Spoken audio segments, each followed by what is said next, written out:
Welcome to Podcast Land. We have with us Kirk Russell from New Wave Vinyl in Muscle Shoals, a record store / venue.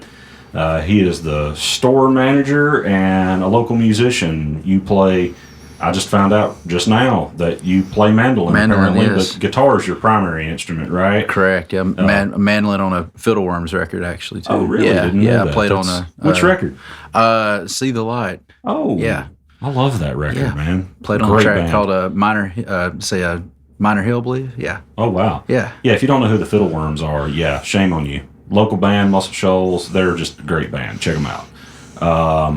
So, yeah, you play drums, you play bass, play guitar, and, yeah. So, you've been playing music around for a while. Since I was 36. Wow. Yeah, so been a minute. And your dad, Max Russell, is blues musician based in this area. Yep. Traditional blues, real blues. Yeah. And he's won blues artist awards and things like that. I would love to get him as a guest too. Definitely, we got to get him here.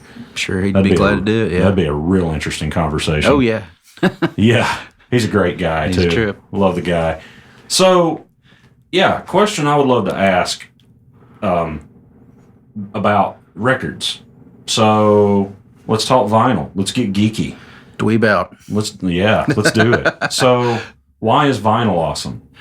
Why is vinyl awesome? The just the minute differences between the formats in general for me.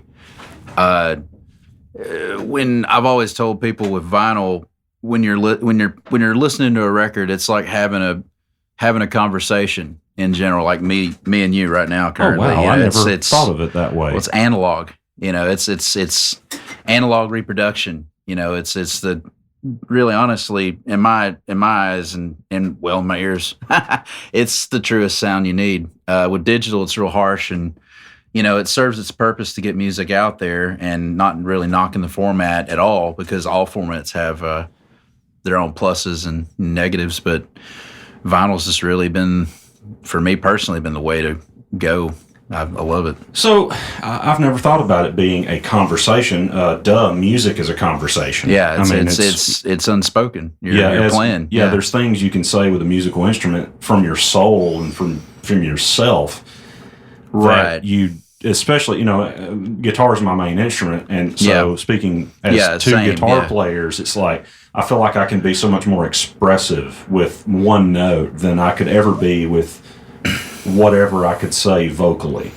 Well, right, and with honestly with vinyl, you would an album when an artist presents an album to the public, I feel like they they're obviously they're going to have the songs they're going to lean on as quote unquote singles and what have you. Yeah, and that's going to be what drives sales of the albums and all that good stuff, but.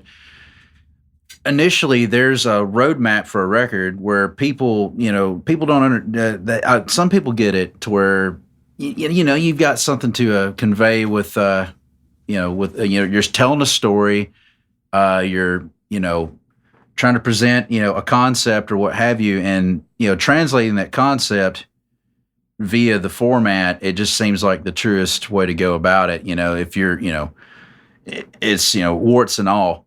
And as well as you being an engineer know all too well the mastering process, getting records together. It's that whole process takes several months sometimes to get correct, and mastering for the format makes it it's a lot more difficult a process, but it's I think you're getting the truest product you will hear outside of a live performance. Well, I was talking with Chris Morrow, Welcome to 1979 recording studio in Nashville today, actually. He's a friend, real great guy. He did an interview with the podcast also. So, really great conversation about basically you guys saying similar things. Right. And he was talking specifically about direct to vinyl disc, direct to the lacquer. Right. And it being no converters. There's no analog to digital to analog conversion. Yeah. So it is a straight from whatever the source is, your voice, guitar, piano, whatever, sound goes into a microphone, goes through a cable, goes into a preamp and some more wires and stuff, and goes to the cutter head, and it cuts the lacquer. And that's And that's it. Yeah, it's physical stuff happening. And kind of back to what you're saying about being something you kind of you're kind of exposing your soul. Right. It's like preserving a soul on lacquer. Well, it is a record of time. Yeah, that's why they named it record. Yeah, exactly. I mean, it goes. The terminology, we just kind of call it what it is because that's what we've heard it for decades. But there's a reason they called it a record. It was a record of a moment in time. Yeah. And one of the things that he said was that you're kind of you're there with the band. It feels like. Oh yeah, definitely. I'm forgetting what he said, so I don't want to misquote him, but that's kind of paraphrasing. That it feels like you're in that moment with the band. There was a Third Man release a while back of a direct-to-disc live Melvin show, and it's as good as being at the show. It's just punchy, and of course the Melvins being who they are, that's just they're a no holds bar type of band where if you're getting ready to rock if you're going to listen to the Melvins. So it's just whether all you there want is to or not. They're going to give it to you, man. But like hearing it in that format, just it's straight to lacquer. You don't have any middleman, just like you said, man. No conversion. Well, one of the things again about Chris, he said that when he does direct to vinyl, he likes to have a conversation with the band or the artist before they do it, right? And say that we're all going to make mistakes, but we're going to make them boldly. He said he would rather go for bumping a fader up on a guitar part, thinking it's the solo or something, and it be the wrong fader or whatever, and pull it up, and back down a bar later or something, rather than miss the first little few bars of a solo. And making mistakes, but making them boldly. And it's like mixing sound live. Yeah, it is. It is literally because you do that when you're mixing sound live. It's like it's kind of like the performance is hinged on how capable your sound man is. Well, they're performing too. Yeah, that's the thing. It's a lot of times they're an extra member of the band. Exactly. Yeah, it's an extension. I mean that goes for a lighting guy as well. Oh yeah, they all. That's a whole nother ball of wax too. Outside all that, there's so much that goes into a show that gets lost, and people don't think about that being another part of the act. Right. Well, talking about warts and all, I recorded the Invisible Teardrops. We did a 2 days and Jamie Barrier's Black Owl T-shirt shop. Right. Just mobile setup, laptop, no headphones.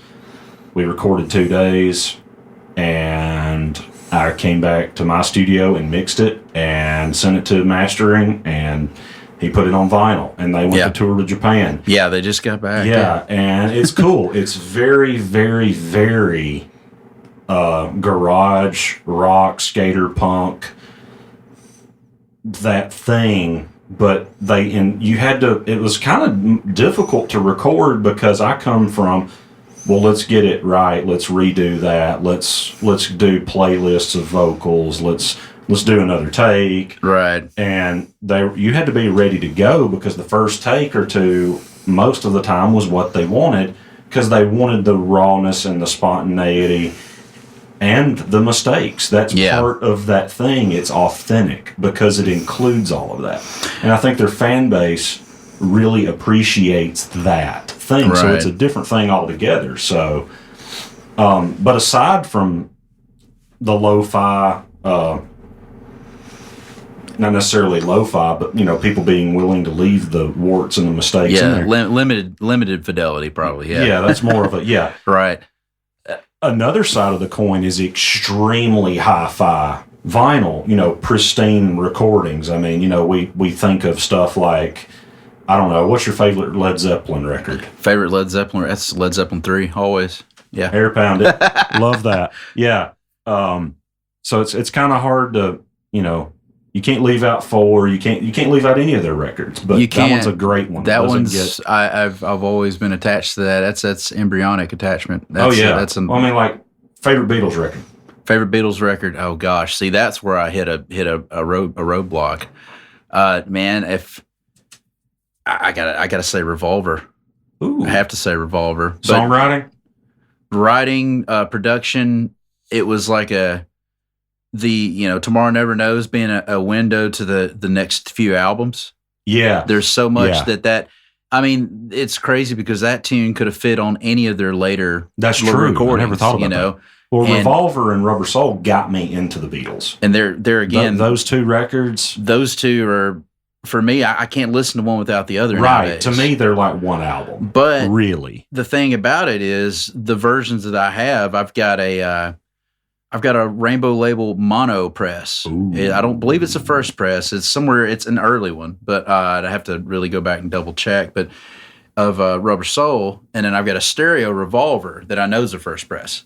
Wow. And hearing those kind of back to back, it's like, okay, Rubber Soul is much more punchy in mono, and you can hear the stereo version, and they're almost like they're outside of mono versus stereo. They become two different records because of how the mix sounds differently in the mono format. Well, first of all, they were recorded and mixed in mono. Exactly. So that was how it was intended to sound. Exactly. So, yeah. But like my favorite record of theirs, most engineers, Jimmy Nutt and I talked about this on an episode recently. And he's the Beatles guy. Yeah, he is a Beatles fanatic. Yeah. As am I. As most engineers are. Yeah. And there's a reason because of what they did when they did it without technology, essentially. Right, yeah, they didn't have it. It was being invented as they were doing it. It was kind of like Jimi Hendrix, Literally every 3 months they had a new console out. Exactly. Well, I mean, the thing is, like my favorite Beatles record as far as sonically speaking is Abbey Road. Abbey Road, they had it together. No contest. Yeah. But most engineers, if you talk with them, and producers will say, hands down, Sgt. Pepper's, because of what they did stuff that you wouldn't normally do, like live. You wouldn't do it live, but you could do it in a studio, and it was like, wow, that's possible. But personal favorite, I'm drawn to the other one. Yeah, kind of went on a Beatles tangent there, but yeah. But like Pink Floyd, Dark Side of the Moon, that stands on its own, Yeah. But you've got. You can't have Dark Side of the Moon without Obscured by Clouds. No, you can't. If you miss it, then you're missing a huge chunk of their development. Exactly. And especially Dave Gilmour's because, he was almost in a garage punk mode with some of his playing in the early records. Yeah. He was still filling himself out, and he didn't really the Gilmour that we all know from Dark Side of the Moon on through was built, during the recording of Obscured by Clouds.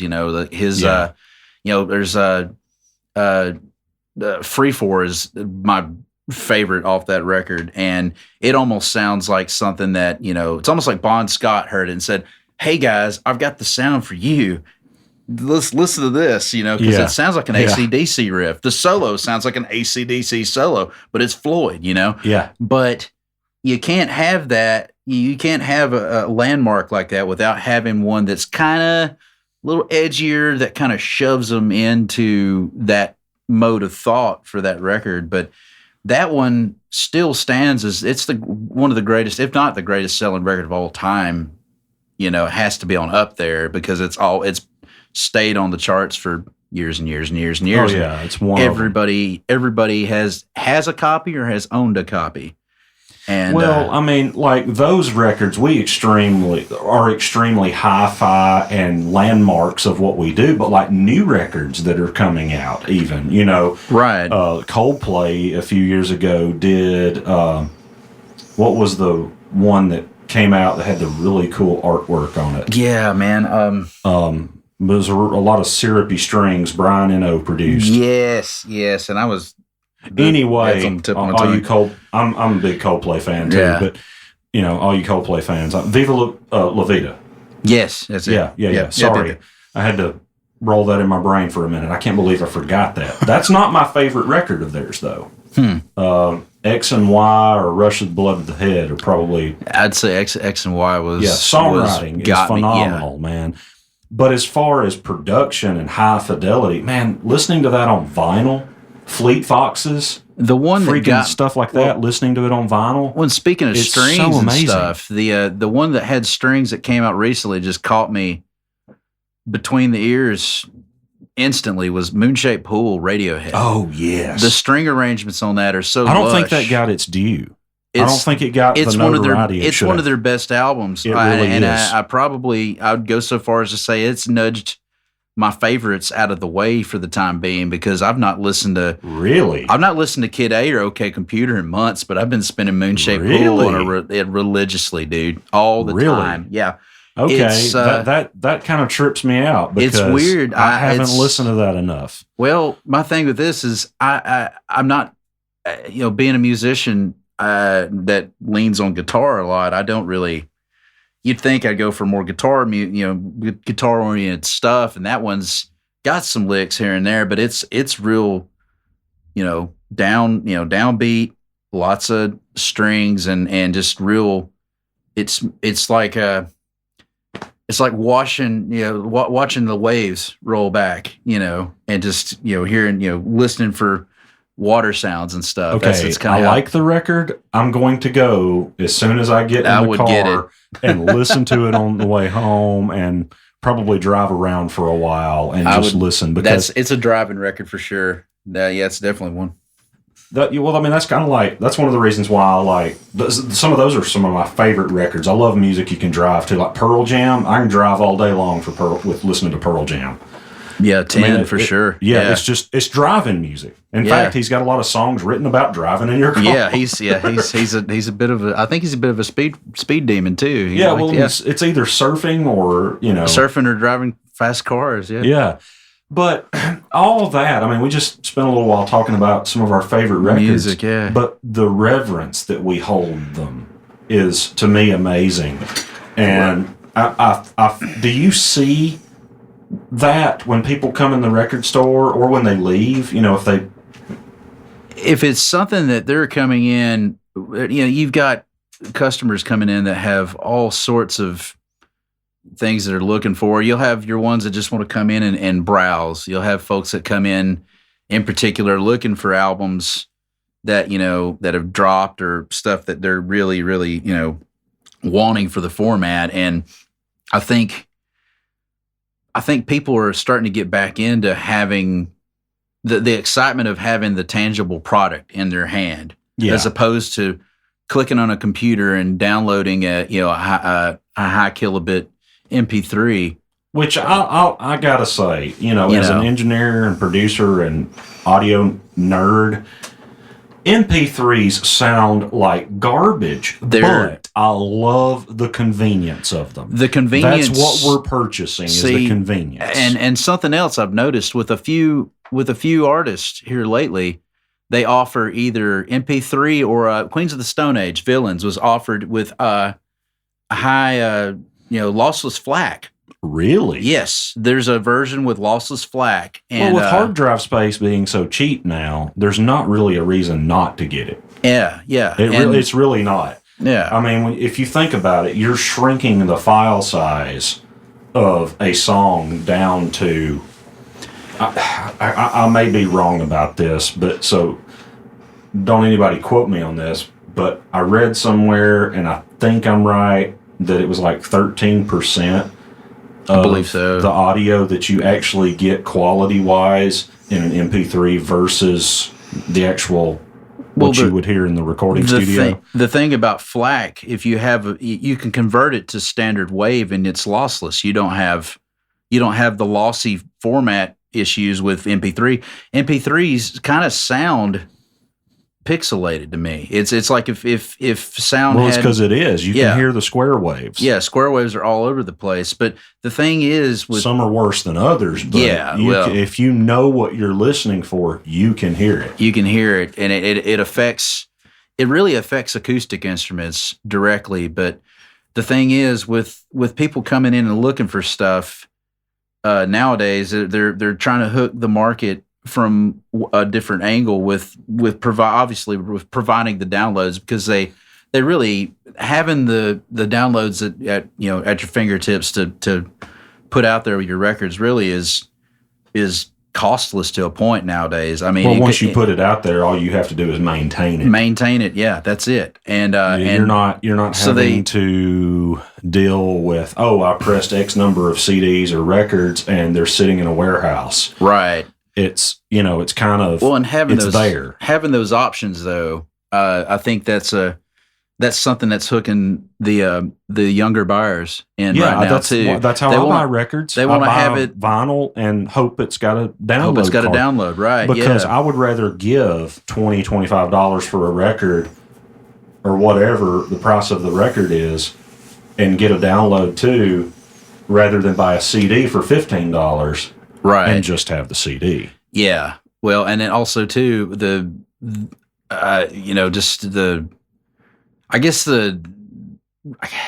can I put this? The nostalgic aspect is starting to impress a younger generation. Well, I think what's old is new again. Too. Well, it's always the way it's been with everything. Really. Yeah, it's kind of like, that's cool. Everything comes back in circles. But they're those little hooks. With having the MP3s available with records, it's a great selling tool. But some folks sometimes are off put by the cost, and I feel like that's kind of like giving them the extra. It's more incentive to buy it. But I think there are some folks that come in that know that it's got the download. I'll have it for my phone. That's cool and all, but I really want the record, and I'm starting to see more of that now. Right. Well, you were talking about the conversation too. You don't get the I say you don't. You do get the conversation online, it's on compressed. Forums and stuff with people talking about things. But there's a definite conversation and a relationship when you go in a physical location, such as New Wave Vinyl, and you buy a record. Let's say I go in there and I talk with you or Rob or whoever is working at the store, and I'm like, hey man, what's coming out? What should I check out? Yeah, hey man, have you heard about this band or this guy or this girl? Have you listened to their stuff? I have no clue who this is. Man, you should totally check them out. There's conversations and relationships that happen. You actually get to know people. Yeah. And to me, that's what I love the most about music in general is the people and the community, the camaraderie of being able to enjoy music as a whole. You hate that band too? Me too. Yeah. It's you kind of bounce. You love this, yeah. Well, and then when you have that sort of connection, you can get through that. Through just people. I get people come in all the time to just come in to browse and talk about music. Well, I mean, it's good to have a place that it's a service to the community. It's like a coffee house. Exactly. People can come in there and they get to talk about something besides negative garbage that they're hearing about that's just perpetuated through society. Yeah. They can leave all that at the door. Yeah. If they and then want they can be like, here's my thing, I'm usually like, if that ever pops up, I'm usually kind of like, it's a music store. Let's talk about music, and then they kind of get it, and but no, man, I think the whole that whole aspect of it, having people coming in and making it kind of a community feel, you got to have that really with any business, with any store, but with music in general, music stores in general, they have to have that vibe because they're meant as an escape from all that, music kind of acts as a portal for escapism from that negativity and all that, and people, the way things are mass produced sometimes nowadays, people are able to tell the garbage from the good, and not downing any. And I won't name the stuff that I think is garbage, but there's quite a bit of it out nowadays that I can't stand. Well, it's always been that way, though. Everybody's always but then again, there's stuff that's out now that's for me, I see it and it's incredible. There's a lot of stuff that 10 years ago, 15, 20 years ago, when I was just starting, I've been collecting records since I was 11. The first album I ever bought was Santana Abraxas, and it had the poster in it. The lady thought it was like a double LP, so she charged me 50 cents instead of 25. Oh, wow. Yeah, dude. Wow. And but it got me kickstarted into collecting. I bought the first 6 Santana albums, and that, that whole thing, even then there was stuff that I listen to now that I would have never in a million years thought I'd be digging on it, but I do. It's kind of wild. Like a while back, I discovered Ty Segall, and he has parallels to old school Beck records, like One Foot in the Grave, and it's that's just somebody I'm not familiar with. Well, his sound is real. It's almost like garage psychedelia. And a lot of Beck's early stuff is like that too. Yeah. But it's kind of cool that Beck's taken so many twists and turns. And speaking of Beck, great albums like Morning Phase and stuff that. It's just mind blowing. But his early stuff is real brash and just like I said, garage psychedelic madness. And Ty Segall kind of swooped in and has taken that moniker and run with it. And that's cool. It's real neat, man. But I had, some friends of mine that, have, popped around the local scene, the younger dudes that I know that are into it, that turned me on to it. I would have never heard of this cat if we hadn't had a conversation about, crazy, garage rock. Exactly. It just popped and that's up, kind of the thing. Stuff like that happens in just conversations that happen organically. Well, yeah. That don't really happen in any other way other than in person. I mean, you don't talk about music at the grocery store unless you bump into a musician at the grocery store. Yeah, unless we run into each other at Publix or something. Let's say if I run into NC Thurman at Walmart and he's getting bananas and stuff, and I'm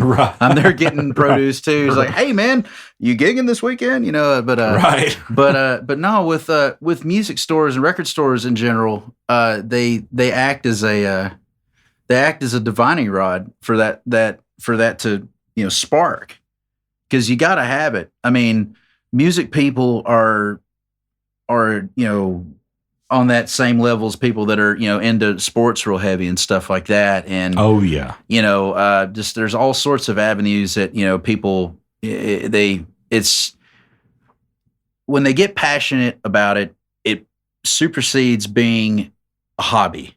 You know what I mean? Oh yeah. That's the way I am about playing, and same thing with collecting records.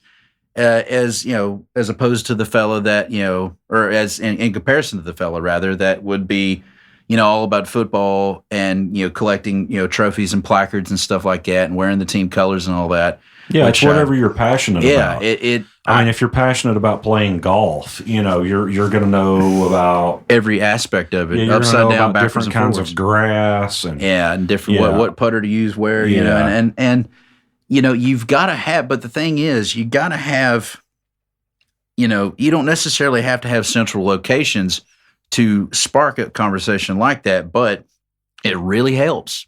Oh, it really helps. It helps a lot. And, it's interesting to see, how customers kind of roll through and will, thumb through and they'll pick a record up. And I see people doing this all the time because I used to do it and I still do. Pick a record up and the cover is just, wacky, wild. There's an album by a band called Mandrill that is some of the funkiest stuff you'll ever hear in your entire life. And it's got the picture of a face of a baboon on the front of it.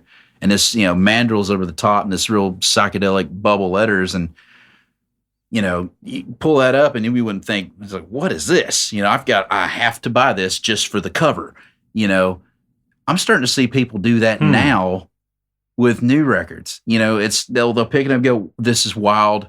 This looks amazing. It's got to sound fantastic too.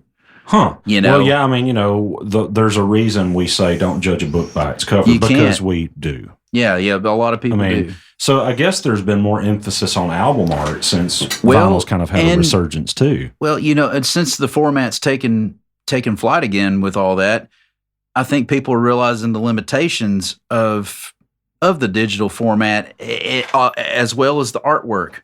Yeah, because it's all small. Well, shrinking down the cover of Houses of the Holy. I mean, it totally loses its impact. You've seen the art. If you see the artwork on a original press that or the newest press, it's still really bright and vibrant.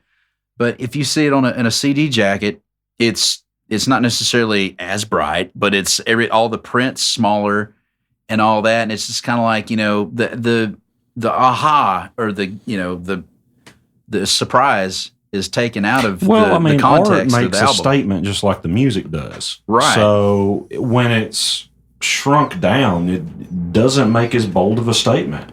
Or it runs the risk of that. Well, the artwork on that one in particular, there are elements of the artwork for that album that are directly connected to song lyrics all throughout the record.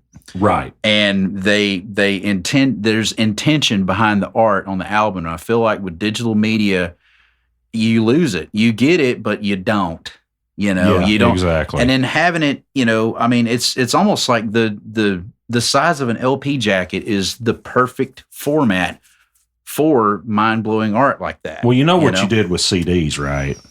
You would take it out of the CD case, you would look at the artwork, flip through the booklet, if there was one, look on the back and check it out. Hey, what's up? Toss it in the back seat or in your passenger seat, put in your little CD booklet. Some people did. But that's what a lot of people did. I got it. That was its own little thing too, though. It was like, I'm organizing my CD booklet, and I'm doing it alphabetic. I'm doing it. Well, see, I would do that if I had stuff I would road trip with, and I would make security burns of stuff, and I would keep my originals at the house. But I'm the guy that would grab the CD booklet, check out the art on both sides, flip to the back to see who produced the record, and then start looking through all the rest of the stuff and checking out song titles and looking who wrote the songs and who, I guess what I'm saying about that is that you would put, it kind of becomes an afterthought for most people. Right. And whereas with vinyl, you tend to keep the record with the because it just makes dual purpose. Sense. It protects the record, it's and storage. It's storage and it's art. Well, a CD case is the same way. It's storage and it's art. True, but it's, for whatever reason, no one really. I mean, you had 45s. You had those little metal racks or whatever. You slip a 45 in. Yeah. But that's not the same kind of thing. And I suppose somebody probably did a similar thing, but it wasn't. Well, it's not like the CD booklet where you would take it and just put them in a CD booklet and toss your cases, and 6 months later, like, oh, well, I wonder what the CD is with the case, and they're not ever together, Yeah, the cool thing about 45s, they had the shrunk down art and stuff, but the thing that I look for with 45s personally is, I collect some for the labels. Just because, if it's an artist that I dig, I'll collect them for the labels, solely for the labels, because the labels themselves are art. For instance, I'm obsessed. I've been obsessed with James Brown since I was a child, and the King labels are so cool. Like, they're royal blue, the silver King logo with the crown at the top of the eye, and they're just really cool to look at, and making any of it an afterthought, that diverts from the intention of the artist that produced the record. It diverts all the intention away from the record. And two, with CDs, though you can skip through records on tracks, with CDs it's instantaneous. So you're automatically inclined to negate the original order of the album to suit your needs in the moment, rather than listen to the record as a piece of art from start to finish.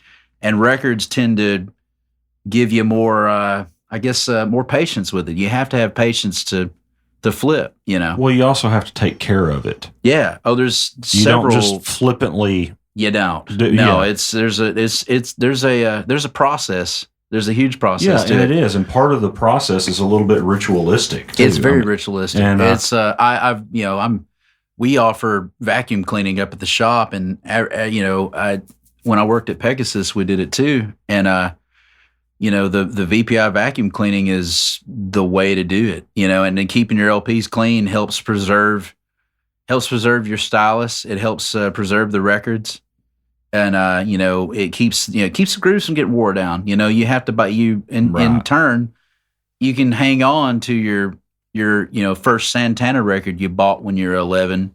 If you take care of it for 20 plus years, it'll still play like the day you bought it if you take care of it, Yeah. Well, the thing is too, though,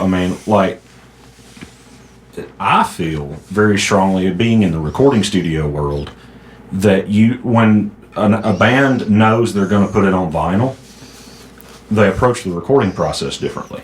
Right. Because they know they're probably going to have more of a ballad toward the last song on side A. Yeah. It's like they make musical decisions that fit the limitations of the format.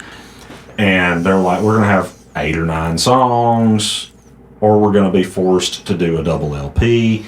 You had, it's like 18 to 20 or 22 minutes or something like that. I'm not exactly sure of the exact length of the side. You start losing quality. Towards the center, yeah. Right, but it's like it's a certain length of time that you need to stay within. Well, there's a reason why Paranoid's at the end on Paranoid there. It's one of those things where they ran out of tape, but also it was getting closer to the end of the record. Right. That's exactly. So... And I mean, I think that lends itself to the artistic production of it all. So there's so much that goes involved in it. If you know where you're going, you kind of know how to start. So right. So what have you seen in recent years in a record store? I mean, as far as, if you had to guess, I know this is kind of a convoluted question, and I realize it's putting you on the spot, so apologies for that. I'm on the spot all the time. It's fine. But where do you see the music industry going in terms of where do you see record music stores going? Do you see it being a viable thing that has longevity to it?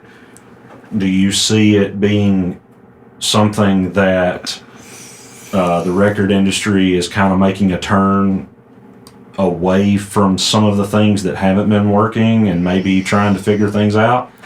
Well, you're gonna have people that buy records that will go one of two ways. You'll get people that'll buy their favorites that they grew up with in the last 10 years or so, or 15, sometimes 20. And they'll either get into it for the first time or get back into it for the second or third. Because people went through, the whole format wars. People sold records off and bought them back or converted to CDs and what have you. It's the only format that's really stood the test of time, though. It's seen every format just about. It is, yeah. And you've always had stores that sold records. It's got to mean something, right? Yeah. Well, the thing is, they... I don't know. You're going to have people that go that route versus people that they dig it for a few months, and then realize that getting into it is not for them, and they back away. Versus the bulk of the people that I've seen that are getting into it really enjoy the ritualistic aspect of queuing up the needle, and and all that stuff. Whatever setup they've got, It's the connection with the music is more prevalent, and I think a lot of people are taking that to heart nowadays more than ever, because it's, like you said, back to that escapism point. It's the ultimate form of escapism for people. If you've got songs that you love, and they set you back in a moment that you want to revisit every time you turn around. If you're listening, even if you're listening to the same song, same album 50 times in a row, it can make you feel 50 different ways, but at least brings you back to that point. You feel like you're in the moment and rooted to that. Yeah, it's kind of like, you remember where you got your first car, you remember where you got your first guitar, or if you went in a music store and you bought a guitar, it's got a story. You remember that moment. If you've got a nice set of golf clubs, you remember the time the salesman recommended this set of clubs, and it changed your game, so to speak. I remember those moments where, like, man, I bought this record, and the dude with the store recommended it, and it changed my life. Well, I remember hearing one headlight off of the Wallflowers, Bringing Down the Horse. Fantastic. Remember hearing that the first time? Oh, and yes. Getting obsessed with it. And there again, this is from my standpoint. They didn't have it pressed. I want to say they did like maybe a single run of it, but it was obviously in Europe somewhere. We didn't get it in the States until now, really. Can you get that record on vinyl? I can order it right now. Yeah, Absolutely. I need to get it actually. I'm placing an order for it now. You just made a sale. It's killer, but man, I actually like it on CD, dude. It actually sounds really good on CD. It's perfect. Does it sound that much better on vinyl? It sounds so wonderful because the drums on that record are amazing. Oh. The drums. I went to a workshop with Toby Wright, who engineered that record. Yeah, we were at Blackbird in genius. Nashville. Well, Toby's the guy who also recorded a lot of. I'm trying to think. He recorded Korn. Yeah. Some of their stuff. He recorded. It's some Jeff Buckley. He recorded "And Justice for All" by Metallica. Right. Yeah. He was engineering on that. So he. It's wild to think of Injustice for All versus that record because they're totally different. Yeah. Well, he also mixed my favorite artist, my favorite record of my favorite artist, Trey Anastasio, guitar player from Phish, right? Yeah, right. His solo record. He mixed that. Yeah. And that's a fantastic mix. But I asked him, I say all that to say this, I asked him what was the secret to the drum sound with that, because it was a workshop, and I'm like, show me how you did this. Yeah. He said, I can show you how I mic'd it here. Let me show you what I did. But it was the drummer. He's like, he said it didn't matter how I mic'd it, really. He said it mattered to capture the sound, yes, but he said most of that was the drummer. Oh, yeah. Which was, I can't even remember the guy's name. I'm blanking right now. It's been a long day. Top guy, one of the best there is. Well, but the thing about One Headlight for me, just as a song in general, back to that whole thing about, picking up on, a song that makes you feel a certain way in a certain moment in time and whatnot. The first time I heard it was before I got the album in general. But I remember driving up to my grandmother's house, and it had been snowing, and watching like deer kind of, run across this hill.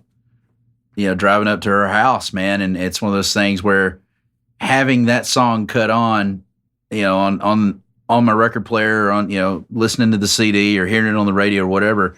Every time I hear that song, I think about that moment, just it being stark white with snow and watching these deer run across this hill, and just little things like that. I know it's really nonsensical to even bring that up, but no, having something like that trigger a memory that makes you feel a certain way. That's a beautiful memory. It's interesting. That is, and totally not. Now I've got that memory, it's and I wasn't even there. I'm thinking about that in relationship to that song. You've got those things that pop up, but people. Matt Chamberlain, that was the drummer, right? Him and Mario Carlisle, or however you say his name. He's been on tons. He's been on tons of stuff. Yeah. But you got like I said earlier, you've got those two types of customers that pop in and crate dig and what have you, and I think the ones that are taking that to heart and realizing that, hey, the format is a connection to the memories that we've had, and with new records on the format, what's old is new again, that sort of thing. It's creating new tangible things for people to connect with, to just make the human experience a whole lot more of a quality thing. Man, I really dug this interview with Kirk Russell of New Wave Vinyl. This has been a Muscle Shoals Storyteller series of a Tape Noise podcast. Be sure to check us out on iTunes. Leave us a rating and a review, please. And Facebook, Instagram, Twitter. We're everywhere, man. You can find us on Stitcher, SoundCloud, YouTube, Spotify, Google Play also, and as well as iTunes, of course. Thanks most of all to you guys for tuning in, and we'll see you in part 2. Thanks.